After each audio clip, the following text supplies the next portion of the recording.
Hello everyone, welcome to the channel the फिडियाज academy. मैं कपिल शांडिल्य आप सभी का बहुत बहुत स्वागत करता हूं हमारी डेली करंट अफेयर क्लास में। मॉर्निंग डेली मोटिवेशन डोज के रूप में डेली करंट अफेयर्स हम करते हैं।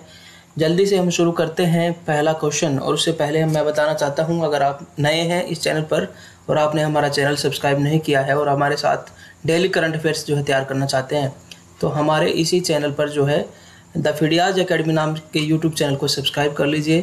साथ ही साथ अगर आप हमारे टेलीग्राम ग्रुप से जुड़ना चाहते हैं और गवर्नमेंट जॉब से रिलेटेड प्रिपरेशन में जो है स्ट्रेटजी के साथ जुड़े रहना चाहते हैं, तो इस नंबर पर आप मैसेज कर सकते हैं।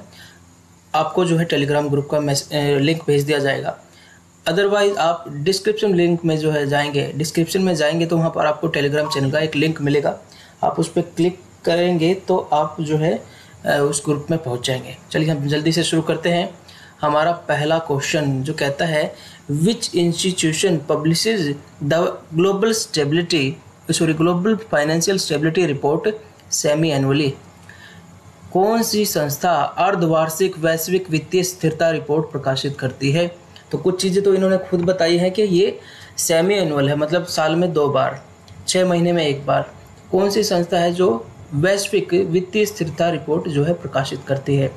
तो बहुत सारे ऑप्शन हमको दिए और बहुत सारे के सारे ऑप्शन ही काफ़ी अच्छे लग रहे हैं। World bank, IMF, Asian development bank और न्यू डेवलपमेंट बैंक। ठीक है, तो हमारा यहाँ पर सही आंसर जो होगा, ये जो रिपोर्ट दी जाती है वो सेमी एनुअली दी जाती है, साल में 2 बार दी जाती है IMF के द्वारा, इंटरनेशनल मॉनेटरी फंड के द्वारा। ठीक है, आप सभी के लिए क्वेश्चन मैं छोड़ता हूँ कि IMF का हेडक्वार्टर कहाँ पर है, ये आपको बताना है।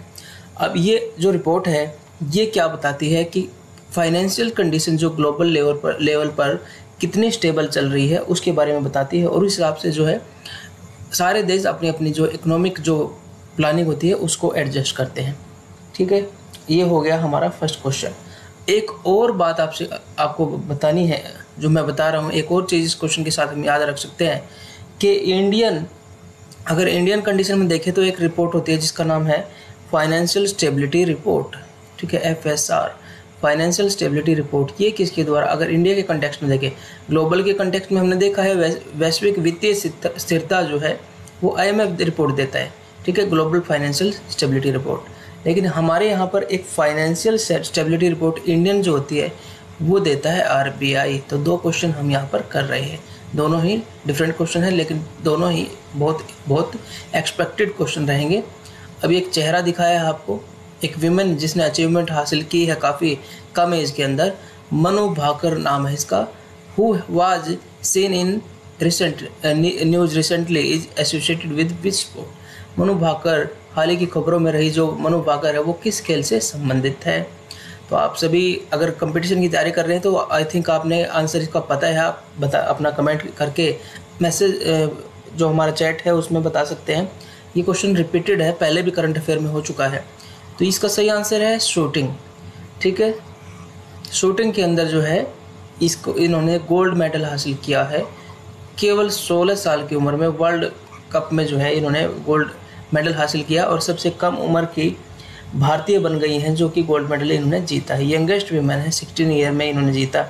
2018 का वर्ल्ड कप है। तो इनको काफ़ी अवार्ड भी मिल चुके हैं और एक्सपेक्टेशन भी काफ़ी हैं आने वाले गेम्स में।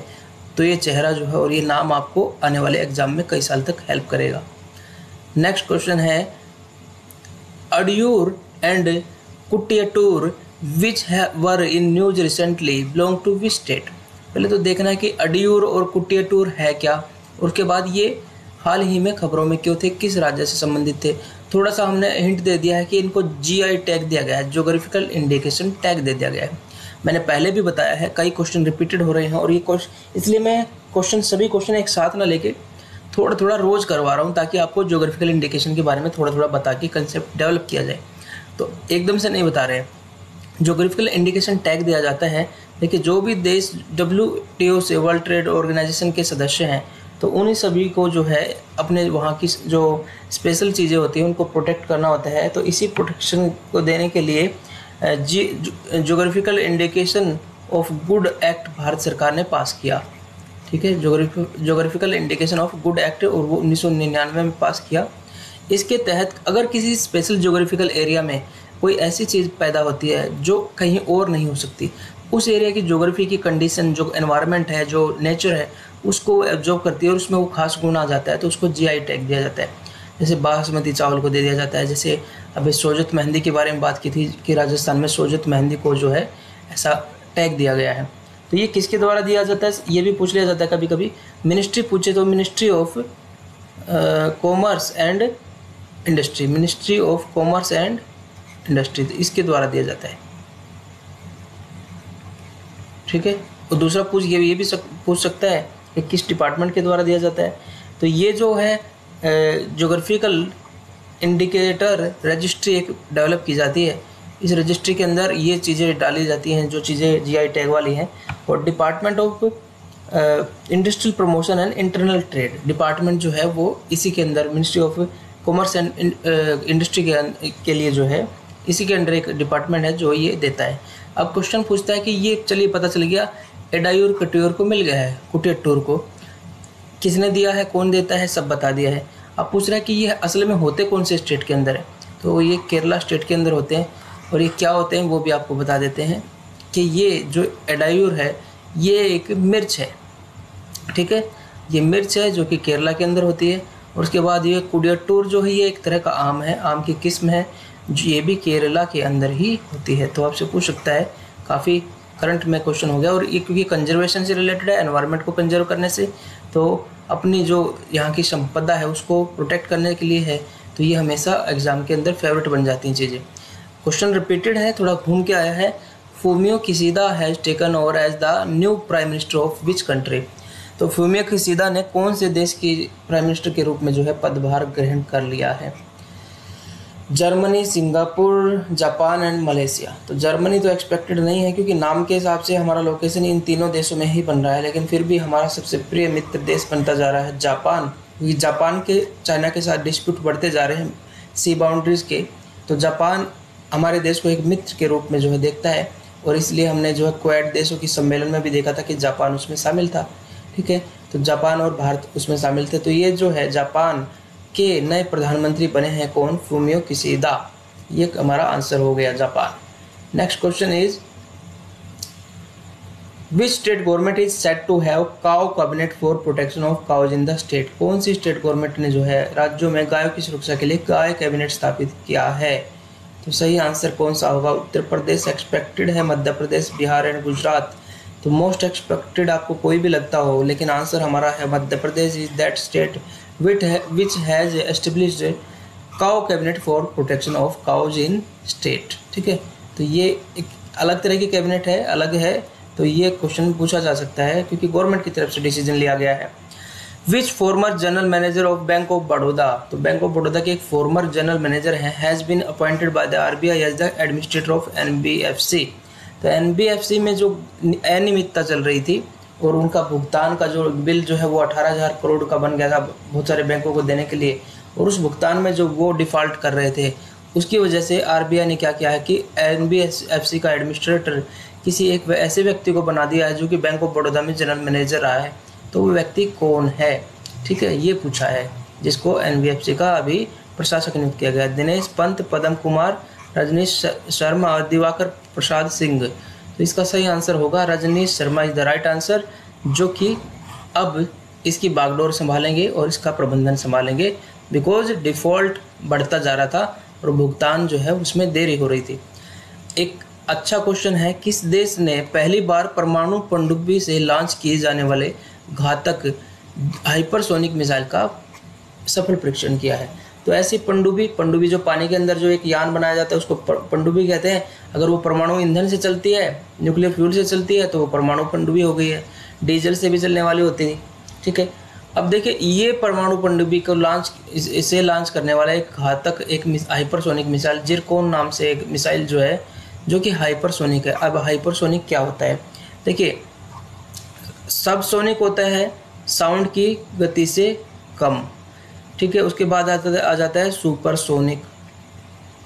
ठीक है, सुपरसोनिक का मतलब है 5 गुना साउंड की स्पीड, और साउंड की स्पीड आपको पता है कि वैक्यूम में 332 मीटर पर सेकंड होती है। तो इससे 5 गुना स्पीड हो जाती है तो सुपरसोनिक हो जाती है। और अगर ये 9 गुना हो जाए तो ये हाइपरसोनिक हो जाती है। ठीक है, तो हाइपरसोनिक मिसाइल, जितनी भी स्पीड मिसाइल की बढ़ती जाएगी रडार सिस्टम फेल होता जाएगा। ठीक है, क्योंकि वो मिसाइल इतनी तेज़ी से जाएगी कि आप जो है एंटी मिसाइल नहीं लॉन्च कर पाएंगे और रडार इतनी देर में रीड नहीं कर पाएगा। तो ये एक तरह का एडवांसमेंट हो जाता है। अगर ज़्यादा तेज़ी से चलने वाली मिसाइल अगर बना ली जाती है तो ये मौजूदा जो रक्षा प्रणाली है उसको फेल कर देता है। तो ऐसी मिसाइल अगर किसी कोई कंट्री बनाता है, जिरकोन नाम से जैसे बनाया किसी कंट्री ने, तो आजू बाजू के जो उसके जो शत्रु देश हैं या उसके एडवर्सरी हैं उनको खतरा हो जाता है। तो ये launch from a nuclear submarine, एक जिरकोन नाम की हाइपरसोनिक मिसाइल जो है लॉन्च किया किसी देश ने। नेपाल में तो सक्षम है ही नहीं इतना, और पाकिस्तान तो आप वैसे ही मांगा तांगा खाता है। तो ये हो गया, रूस और चीन में से कंपटीशन हो जाता है, रूस इज़ द आंसर। तो आप एलिमिनेशन से 2 ऑप्शंस को काट सकते हैं। अगर आपका कंसाइंस आपको जवाब देता है तो आप इजीली आंसर की तरफ बढ़ सकते हैं, एक्सपेक्टेड आंसर की तरफ। The star project which has been approved by the union cabinet is partially funded by which financial institution. तो स्टार प्रोजेक्ट है एक, इसके अंदर क्या क्या किया जाना है कि कुल 6 ऐसे स्टेट छाटे गए हैं पूरे देश के अंदर। ठीक है, जहाँ पर एजुकेशन का लेवल काफ़ी वीक है। तो उन 6 स्टेट्स में, नाम याद रखने की जरूरत नहीं है, बस आपको समझाने के लिए बता रहे हैं। 6 स्टेट के अंदर जो गवर्नमेंट स्कूल्स हैं उनकी एजुकेशन का लेवल काफ़ी इंप्रूवमेंट करना है। पहले उनका सर्वे करना है, सर्वे करने के बाद वहाँ पर इनपुट प्रोवाइड करना है, फिर रिजल्ट ओरिएंटेड रिजल्ट निकाल के देखना है कितना इंप्रूवमेंट हुआ। तो ये 6 स्टेट्स के अंदर जो है ये चीज़ें लेके आने की कोशिश कर रही है गवर्नमेंट ऑफ इंडिया। तो ये प्रोजेक्ट जो है स्टार प्रोजेक्ट, एक तो एजुकेशन से रिलेटेड है, सबसे बड़ा बात तो ये हो गया। उसके बाद क्योंकि एजुकेशन से रिलेटेड है तो मिनिस्ट्री ऑफ एजुकेशन जो है उसी से का ये प्रोजेक्ट हो जाएगा। ठीक है, तो अब देखिए यहाँ पर आपको ध्यान रखना है कि अकेला गवर्नमेंट, यूनिट गवर्नमेंट ही नहीं है, यूनिट कैबिनेट ही नहीं है, या हमारी जो नेशनल गवर्नमेंट है अकेली इसको फंडिंग नहीं कर रही है, किसी के साथ जॉइंट वेंचर है, किसी के साथ पार्सली फंडेड बाय एक इंस्टीट्यूशन है वर्ल्ड बैंक। इसके साथ बहुत सारे प्रोजेक्ट इंडिया के चलते रहते हैं। तो ये प्रोजेक्ट भी विश्व बैंक की मदद से पार्सली फंड किया जा रहा है। आंशिक रूप से इसका फंडिंग कौन कर रहा है? Reserve bank. नोबेल अवार्ड दिए जा रहे हैं आजकल के दिनों में, जैसे ही वो पूरे हो जाएंगे स्पेशल नोबेल अवार्ड पे ही वीडियो दिया जाएगा। लेकिन अभी हम इसका इंट्रोडक्शन ये ले लेते हैं कि नोबेल अवार्ड्स असल में दिए किसके द्वारा जाते हैं। तो अल्फ्रेड नोबेल के नाम पे अवार्ड है, उसने जो उसके पास जो पैसा था उसको एक सोसाइटी बना दी थी उन्होंने, और उसी के द्वारा जो है वो साइंस के क्षेत्र में या चिकित्सा के क्षेत्र में, लिटरेचर के क्षेत्र में बहुत सारे अवार्ड दिए जा रहे हैं। तो ये नोबेल अवार्ड मेडिसिन के क्षेत्र में, खासतौर से तो फिजिक्स के क्षेत्र में, तो ये अवार्ड जो दिया जाता है ये किसके द्वारा दिया जाता है? एक तो है royal Swedish academy of sciences, Swedish government के द्वारा, ये नोबेल सोसाइटी के द्वारा या यूनेस्को के द्वारा। तो इसका सही आंसर होगा royal Swedish academy of sciences के द्वारा ये पुरस्कार दिया जाता है। तो काफ़ी इंपॉर्टेंट क्वेश्चन बनेगा नोबेल से, तो इसके लिए स्पेशल एक टॉपिक लेके आया जाएगा जो इस ईयर के नोबेल पुरस्कार और जो नोबेल पुरस्कार की हिस्ट्री उसको देखेंगे। और क्योंकि आज 6 अक्टूबर है, ठीक है, तो आज का दिन किस लिए महत्वपूर्ण है ये भी समझने की ज़रूरत है। अक्टूबर मंथ है, अक्टूबर में मंथ में आपने ज्योग्राफी में देखा है कि अक्टूबर हीट का एक कॉन्सेप्ट है। ठीक है, अभी जो है बारिश होने के चांसेस कम है, बादल मानसून पीछे हट चुके हैं नॉर्थ इंडिया के अंदर, लेकिन हवा में और मिट्टी में नमी है, इसकी वजह से आपको बहुत ज़्यादा ह्यूमिडिटी फील हो जाती है पहले 15 दिन। ठीक है, और जो सनरेज है वो काफ़ी चिल स्क्रैचिंग ऐसी फील होगी जैसे बिल्कुल उसको हम बर्दाश्त नहीं कर सकते। इसको कहते हैं अक्टूबर हीट, 1 से 15 अक्टूबर के बीच में, तो वो मौसम चल रहा है। उसी के दिन 6 अक्टूबर का दिन है। इस 6 अक्टूबर के दिन में क्या सेलिब्रेट किया जाता है, क्यों सेलिब्रेट किया जाता है, ये आपसे पूछा है। तो ये दिन है world wild life day, world food security day, या दोनों मिलके या कोई भी नहीं। तो इसका सही आंसर है ए एंड बी। विश्व वन्य जीव दिवस और विश्व खाद्य सुरक्षा दिवस जो है दोनों ही इस दिन मनाए जाते हैं, क्योंकि वर्ल्ड फूड सिक्योरिटी डे मनाया जाता है तो काफ़ी इंपॉर्टेंट हो जाएगा। और वर्ल्ड वाइल्ड लाइफ डे भी इसी दिन है। तो 6 October is celebrated for both reason. ठीक है, तो ये हमारा पोर्शन हो गया ख़त्म। तो अभी आप जो है अगर आप डेली हमारी क्लास से जुड़ना चाहते हैं तो आप हमारा चैनल ज़रूर सब्सक्राइब कर लीजिए, टेलीग्राम चैनल से जुड़ जाइए ताकि आपको इन्फॉर्मेशन जो है वो मिलती रहे, वैरायटी ऑफ पोस्ट से रिलेटेड जिस भी क्षेत्र में आप तैयारी कर रहे हैं डेजिग्नेटेड ग्रुप में आप चले जाएंगे। अब देखिए, आराधन का तुम दृढ़ आराधन से दो उत्तर। तो इस आराधन का ही एक पार्ट है कि रेगुलर स्टडी करो, रेगुलर पढ़ो। तो रेगुलर पढ़ने का एक तरीका हमने आपके लिए अरेंज किया है कि आपको करंट अफेयर की क्लासेस शुरू की गई हैं, आप रेगुलर पढ़िए और बहुत सारी चीज़ें बाद में रिपीट होने लग जाएगी। जैसे ही आप 15-20 दिन की क्लास करेंगे, चीज़ें रिपीट होकर आने लगेंगी, घूम के आने लगेंगी, तो आपको रिवीजन भी होगा। ठीक है, इसके अलावा रिवीजन क्लास भी क्रिएट की जाएगी ताकि आप बच्चों को जितना भी किया जाता है 15 दिन में एक रिवीजन क्लास होगी। ठीक है, तो 150 क्वेश्चन की रिवीजन क्लास 15 दिन में अरेंज करी जाएगी। तो देखिए, एक रश्मि रथी कविता है, वो काफ़ी अच्छी रिकमेंड की जाती है। जिसने भी संघर्ष करके कुछ अचीव किया है, चाहे वो फिल्म के क्षेत्र में, उससे कुछ पंक्तियां हैं कि वर्षों तक वन में घूम घूम बाधा विघ्नों को चूम चूम, सह धूप घाम पानी पत्थर, पांडव आए कुछ और निखर, सौभाग्य न सब दिन सोता है, देखिए आगे क्या होता है। तो जैसे वर्षों में घूम घूम कर संघर्ष करके बाधा विघ्नों को, कठिनाइयों को चूमते हुए और धूप घाम पानी पत्थर सबको सहते हुए पांडव आए कुछ और निखर। तो सोना जैसे आग में निखरता है ना, तपाने से निखरता है, उतना ही चमकता है। ऐसे ही संघर्ष से, मेहनत से आप चमकोगे। तो मेहनत से नहीं घबराना है। सौभाग्य न हर दिन सोता है, तो हमेशा आपकी किस्मत सोएगी नहीं, किसी दिन तो जागेगी ही। बस अपने आप को तैयार कर लीजिए, मेहनत के रास्ते से मत हटाइए। मिलते हैं एक नई वीडियो के साथ। आपको कैसा लगा ये वीडियो ज़रूर हमें बताइए कमेंट में। अगर पसंद आया तो लाइक कीजिए और सब्सक्राइब कीजिए, और अपने दोस्तों को रिकमेंड कर सकते हैं, शेयर कर सकते हैं जो तैयारी कर रहे हैं। मिलते हैं एक नई वीडियो के साथ, डेली करंट अफेयर क्लास के साथ। तब तक अपना ध्यान रखिए। जय हिंद, जय भारत।